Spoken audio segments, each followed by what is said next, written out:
Hello, Taurus, Sun, Moon, and Rising Sign. You're going to have a month of July 2023 that's filled with a lot of good things happening in and from your home, and including maybe a glow up around property, land, and home and real estate, some opportunities for travel as well, and in some ways, a kind of a month where your luck continues to expand as it will be doing so through until next May, and you're going to feel especially prosperous and excited by some of these July developments. Let's talk about the month ahead in great detail. But before we do, if you're new to my channel, my name is Lori Lothian and I'm a whole sign house astrologer. I'm using the Western tropical zodiac. This is not Indian sidereal Vedic astrology. And I'm also fond of asteroids and fixed stars. Sign up for my channel, hit the like button, subscribe if you will, because you'll get 30 videos a month from me going into great all signs detail on almost every single one of them. And this is just a look at the year, a month ahead. We're not looking at the lunar cycle of the new and full moon, because I have extensive long videos on that every single month in my regular channel programming. Also, I'm having a promotion giveaway. I'm giving away 12 videos, 60 minutes each, all signs predictions for 2023. This was exclusively available prior to now for purchase for $47, and it's now available for free as of June 21st through to August the 1st. And that's my every year promotion in which I give these videos away because there's only 6 months left of the year. So now you're going to get the last 6 months for free, the whole thing actually, and then what you can do with that is listen for your sun, moon, and rising sign. And in order to secure this free offer, all you have to do, drum roll please, the hook, the ethical bribe, is sign up for my Cosmic Moonshine newsletter. That newsletter delivers weekly news report every weekend by me, handwritten by me. I don't have assistants, giving you a written combination of my impressions of the week ahead. And if you're on that newsletter, you get all kinds of discounts, perks for readings with me in classes, and heads up notices about a lot of stuff. So check out my Cosmic Moonshine newsletter. I'm trying to build a subscription. That's a part of my rally every summer to increase the subscription level. I'm at 2,600 subscribers. I'm liking to get to the 3,000 mark this summer. So see if you can help me out there and support me on my newsletter and get the free content. Let's get going and talk about your sign, Taurus. First of all, lots going on because Venus, your ruler, is doing something very important for you in the fourth house for most of the summer, and particularly auspicious in the middle of this July. Before we talk about how Venus is going to love you up from the fourth house of home, let's also talk about the difficult part of the sky that every sign is starting with. Pluto will square the nodes of fate. Pluto will do this on the 18th of July through to the middle to end of August. And Pluto is in the sign of Capricorn, having retrograded there on June the 11th. But when the nodes of fate swing into the Aries Libra axis on July 18th, we get a T-square in the sky, tension, energy. It's called Pluto at the bending of the nodes of fate. It's so dramatic. It's very Game of Thrones. But what it means is that Pluto's holding a tension point between the nodes of fate. And that tension point in your sky that's occurring and it hasn't happened since like 1764 for the world in this particular way. It's happening in your ninth house of father figures, God, religion, truth, courts, court matters, legal affairs, foreign lands, travels, visas, third marriages, book publishing, and academic and higher education. All right. Some kind of intense energy mid-July through to the end of August in that part of your sky as the nodes of fate ping pong you between 12th and 6th house matters, between the work, the health, and the work routines, between the addictions and the self-undoing and bad habits that you need to let go of because you fall away from yourself, and that 12th house are suddenly critically outpictured in this gasp of tension of Pluto in the ninth. Pluto has been in your ninth house, by the way, since 2008. This is nothing new. He's finishing up there in the fall of 24. But before he finally gets the hell out of Dodge, and won't be back again in this lifetime, he's finishing with this intensity. This intensity is trying to teach you the whole purpose that Pluto is doing in your ninth house of God, truth, wisdom, philosophy, and all those things I said. Now, not to alarm you, but this can involve a kind of father figure death or rebirth energy, and depends on who you have in your life. Father figures can be in play during this time, and maybe even a challenge with a father figure that may be about their health or something like that. Certainly the ninth house can bring some money to people because it's a Lakshmi house and it's full of luck. Maybe you're just going to get some money from a father figure because Pluto is wealth. 29 degrees, so is a tense completion energy, a nanoretic degree. All I can say is look for that defeat feel July the 18th to the end of the summer, till the end of August even, very interestingly tense. Let's go ahead and do the chronology of the month. Number 1, there is a cazimi of Mercury in the heart of the sun, July 1st, Mercury Sun co-joined at 9 Cancer. This is a magical enchanted one. I'll be doing a webinar because it's just too good not to. So Mercury cazimi means Mercury is with the sun at 9 Cancer in the heart of the sun, something he does as he rebirths himself anew every 6 times a year, every couple months. But this Cancer position for you in your chart is your 3rd house. This is a trips and travel house, an education house, a neighborhoods house, skills-based learning, and did I say trips and travel? Usually domestically. And there's a new beginning in the sense that Mercury's getting a divine download or instruction for you about 3rd house matters. And then at the same time, he trines or flows in an opportunistic way to Saturn retrograding in your 11th house. This could be about friends, allies, benefactors, or larger social groups, especially from your past, coming back to you. Coming from the past, opening up some kind of corridor, a fresh new start. And you may, for instance, get some kind of opportunity for a new job in a place you've worked before in your neighborhood.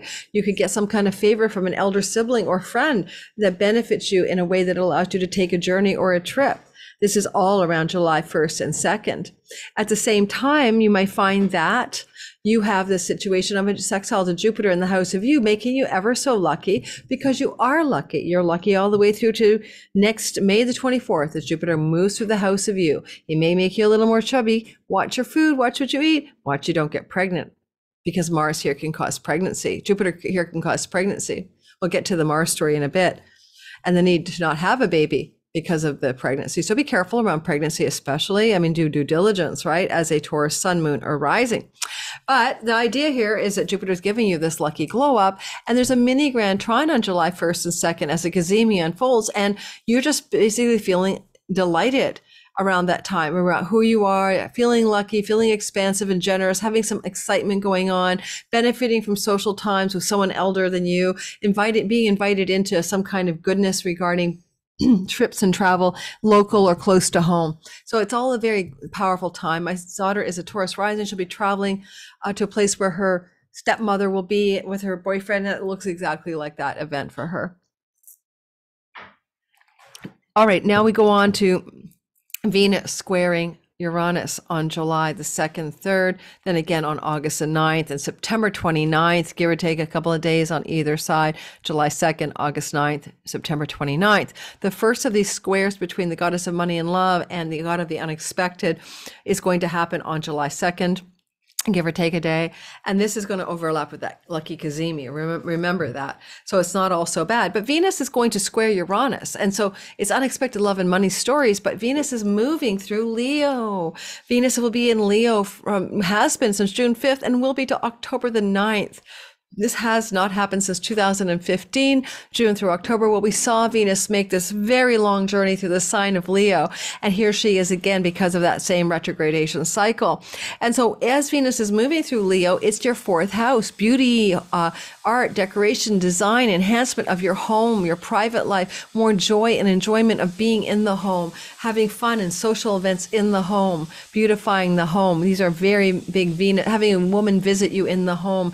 These are Venus transits through the 4th house types of stories. Now, as Venus is doing this and she squares Uranus then, and I said that happens on first on July 2nd, these are little shocks and surprises around these features, but you are carrying Uranus. You're the one delivering the shock bolts at the Venus story in the 4th house. You got Jupiter. You're lucky. Lucky surprises that you're experiencing personally that affect your home life in a dramatic way. You know, Venus is a benefic. She will bring you something good down there in that 4th house. But legacy wealth, inheritance money can come out of the 4th house as well as the 8th. And Venus can be a purveyor of that. So look for that possibility as well of some kind of money coming through a parent. It doesn't have to be a parent dying or anything like that. Just gifting you some money, right? Between July 2nd and the end of September, because it's 3 parts, July 2, August 9th, and September 29th. And then We're also seeing this story playing out on July 7th to 10th. And that's going to be a period of time in which Mercury will come into a flowing relationship, a positive relationship called a sextile to Uranus in the house of you. Mercury will be still in Cancer at that point. He doesn't leave Cancer until July 11th. But Mercury moving into the sign of Cancer is something along the lines of you're going to have an opportunity here to do some kind of travel or education around July 7th, or communication, or even marketing and selling around July 7th to 10th, that's going to have an unexpectedly positive result. And yet at the same time, around July 10th, he's also opposing Pluto.